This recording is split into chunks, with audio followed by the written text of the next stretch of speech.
मूलतः अमरावती से वास्ता रखने वाले और इन दिनों सेलिब्रिटी बन चुके शिव ठाकरे बहुत जल्द एमटीवी रोडीज शो के 19वें सीजन में ग्रुप लीडर के तौर पर हिस्सा लेते दिखाई देंगे, जिसके चलते कर्म या कांड वाली थीम पर बने 19वें सीजन में काफी कुछ नया देखने को मिलेगा। शिव ठाकरे से जुड़ी इस खबर के सामने आते ही उनके प्रशंसकों में काफी खुशी की लहर देखी जा रही है। अमरावती से वास्ता रखने के साथ ही एक कोरियोग्राफर के तौर पर अपना करियर शुरू करने वाले शिव ठाकरे को बिग बॉस मराठी से पहचान मिली, जिसके बाद उन्होंने बिग बॉस के 16वें सीजन में एंट्री ली। इस शो के बाद शिव ठाकरे ने खतरों के खिलाड़ी के 13वें सीजन में पार्टिसिपेट किया और अब उनके हाथ एमटीवी रोडी शो के तौर पर एक और बड़ा प्रोजेक्ट लग गया है।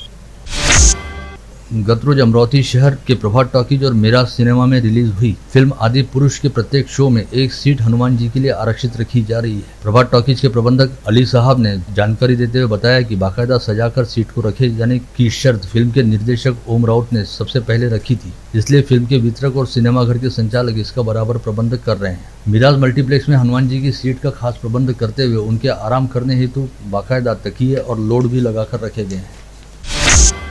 चांदूर बाजार तहसील के आसेगांव तथा तलेगांव मोहना राजस्व मंडल के 14,000 किसानों का अतिवृष्टि के चलते काफी नुकसान हुआ था और उन्हें सहायता के तौर पर 24 करोड़ रुपए दिए जाने की कई बार घोषणा की गई, लेकिन इसके बावजूद रकम उपलब्ध नहीं कराई गई। ऐसे में मंत्री पद का दर्जा प्राप्त विधायक बच्चू कडू ने अपने निर्वाचन क्षेत्र के किसानों की समस्याओं की ओर सरकार का ध्यान दिलाने हेतु 15 जून से मंत्रालय में बेमुदत अनशन करने की चेतावनी दी थी, जिसके चलते राहत व पुनर्वसन महकमे के सचिव ने लिखित पत्र जारी करते हुए जल्द ही निधि देने की बात कही। ऐसे में दोनों राजस्व मंडलों के करीब 14,000 किसानों को जल्द ही राहत मिलेगी।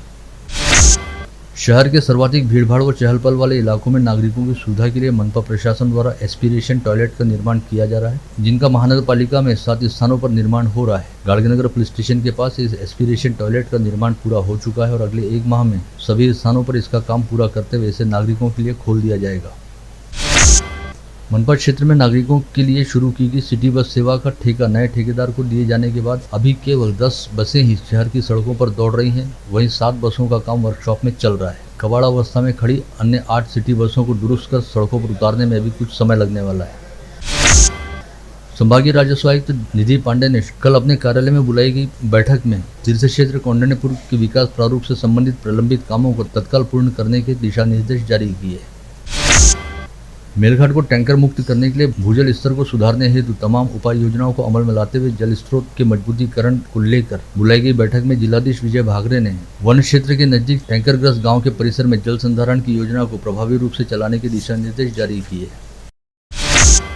कक्षा 10वीं व 12वीं की परीक्षाओं से सीए व एमबीबीएस सहित विभिन्न स्पर्धा परीक्षाओं प्रवेश परीक्षाओं में शानदार अंक हासिल करने वाले राजस्थानी समाज के मेधावी छात्र छात्राओं तथा विभिन्न क्षेत्रों में उल्लेखनीय उपलब्धियां हासिल करने वाले राजस्थानी समाज बंधुओं का समारोह पूर्वक सत्कार करने हेतु कल रविवार 18 जून को शाम 5 बजे वालकट कंपाउंड परिसर स्थित धर्मदाव कॉटन फंड के प्रांगण पर स्वर्गीय श्रीमती श्रावणीबाई सुगनचंद जी अग्रवाल तथा स्वर्गीय धनराज रामेश्वर जी खंडेलवाल की स्मृति में भव्य सत्कार समारोह का आयोजन राजस्थानी हितकारक मंडल द्वारा किया जा रहा है। राजस्थानी हितकारक मंडल के अध्यक्ष व मंडल न्यूज के संपादक अनिल अग्रवाल की अध्यक्षता में आयोजित होने जा रहे इस सत्कार समारोह में प्रमुख अतिथि के तौर पर बडनेरा निर्वाचन क्षेत्र के विधायक रवि राणा तथा शहर पुलिस आयुक्त नवीन चंद्र रेड्डी तथा विशेष अतिथि के तौर पर अभिनंदन अर्बन कोऑपरेटिव बैंक के अध्यक्ष विजय बोथरा व ख्यातनामा अस्थि रोग विशेषज्ञ गोविंद लाहौटी उपस्थित रहेंगे। इन सभी गणमान्य अतिथियों के हाथों राजस्थानी समाज के मेधावी छात्र छात्राओं व समाज बंधुओं का अभिनंदन एवं सत्कार किया जाएगा। इस आयोजन से जुड़ी तमाम तैयारियां धर्मदाय कॉटन फंड के प्रांगण पर इस समय अंतिम चरण में है।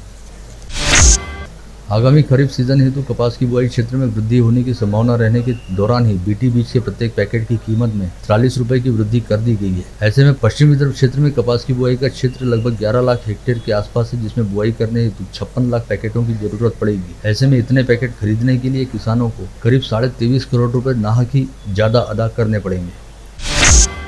मनपा क्षेत्र के रामपुरी कैंप जोन के सिंधी चौक परिसर के लक्ष्मी संकुल में कॉन्ट्रैक्टर मनोज साखरे द्वारा किए गए अतिक्रमण को आज शनिवार को महानगर पालिका के तोड़ू दस्ते की सहायता से जमींदोज किया गया।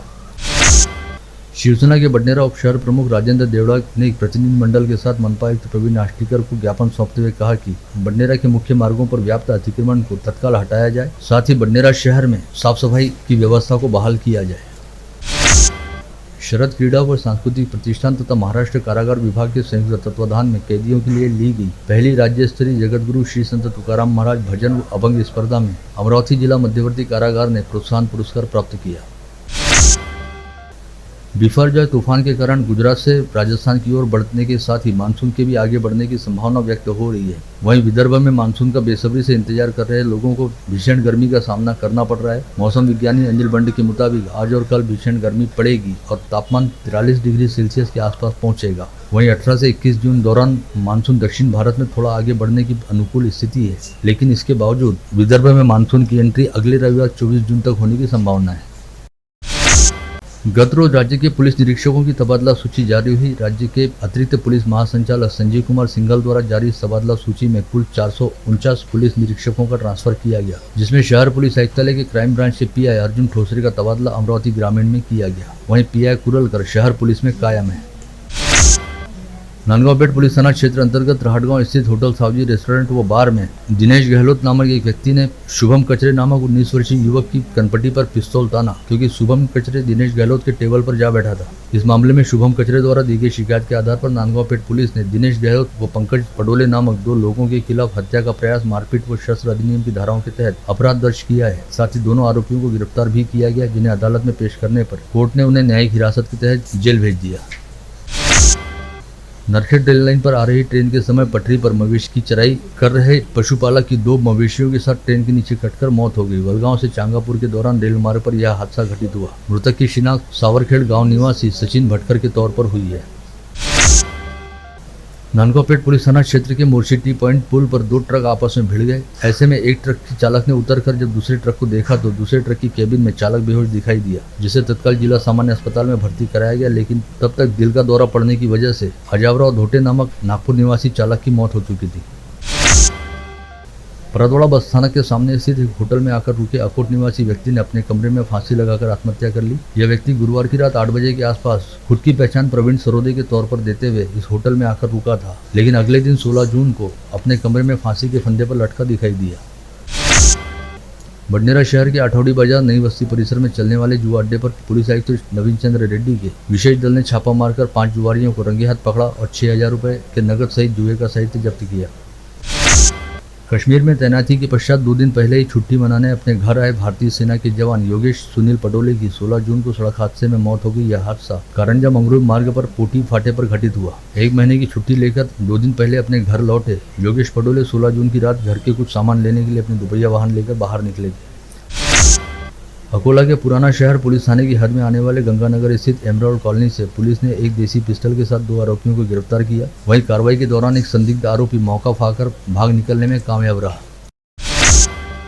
बुल्ढाना जिले में मेहकर स्थित MES कॉलेज की वेबसाइट को हैक कर लिए जाने की जानकारी कल 16 जून की सुबह सामने आई, जब कंप्यूटर पर वेबसाइट को ओपन करते ही पाकिस्तानी झंडे के साथ पाकिस्तान जिंदाबाद का संदेश दिखाई दे रहा था। पश्चात मामले की जांच करते हुए साइबर पुलिस ने स्पष्ट किया कि वेबसाइट में रहने वाले कुछ लूप होल्स को खोजकर किसी नौसिखिया हैकर ने इस वेबसाइट को हैक कर लिया था। ORG डोमेन रहने वाली इस वेबसाइट का पूरा डाटा सुरक्षित है और उसे एक बार फिर पूर्ववत कर लिया गया।